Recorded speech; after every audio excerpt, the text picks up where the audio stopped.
അതുപോലെ ബദർ മൗലൂദാണ് മങ്കൂസ് വീടുകളിൽ എന്ത് ചെയ്യണം, കൊണ്ടുവരണം. നമ്മളെല്ലാം വീടുകൾ ആഴ്ചയിൽ ജൽജലൂത്ത് ബെയ്ത്ത് എല്ലാം പറയില്ലേ, എന്തിനാ ജൽജലൂത്ത് ബെയ്ത്ത്? അവസാനം ഇപ്പോൾ വഫാത്താകുന്ന സമയത്ത് ഒരു അരമണിക്കൂർ ഉമ്മാനോട് പറഞ്ഞു എനിക്ക് ജൽജലൂത്ത് ബെയ്ത്ത് ബന്ധിരിക്കും.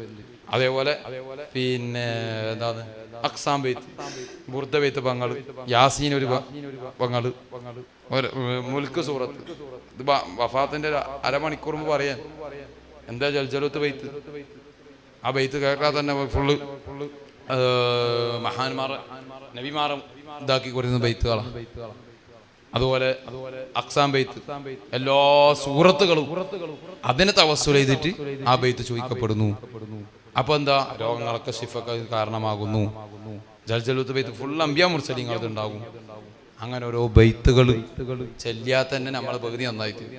അതൊക്കെ നമ്മളെ വീടുകളിൽ സ്വന്തം മജ്ലിസാക്കി കൊണ്ടുവരാനല്ലോ കേട്ടോ. അത് നാളെ പിറ്റേ പൈസ അല്ല പറഞ്ഞതിൻ്റെ അടുത്ത് സ്വന്തം ചെല്ലാനാ ഞാൻ പറഞ്ഞതിൻ്റെ അടുത്ത് തങ്ങളെ പറഞ്ഞു തരല്ല. അതൊക്കെയാണ് ജീവിത രീതിയിൽ കൊണ്ടുവന്നാൽ അൽഹംദുലില്ലാ ഈമാനോടെ മരിക്കാം. ഇല്ലെങ്കിലോ പറയുന്ന തങ്ങളാണെങ്കിൽ ശരി, കേൾക്കുന്നത് നിങ്ങളാണെങ്കിൽ ശരി, മരിക്കുന്നിടത്ത് പ്രയാസം തന്നെയാണ് മുഅ്മിനെ. ദുനിയാവിലെല്ലാവരും സഹായം ഉണ്ടാവും. ആ മരിക്കുന്ന സമയത്ത് അല്ലാഹുവിന്റെ സഹായവും മഹാന്മാരുടെ സഹായം കിട്ടണമെങ്കിൽ നമ്മെന്നും അവരിലേക്ക് ഒരു സ്വലാത്തോ ഒരു ഫാത്തിഹയും ഓതണം. അവസാന സമയത്ത്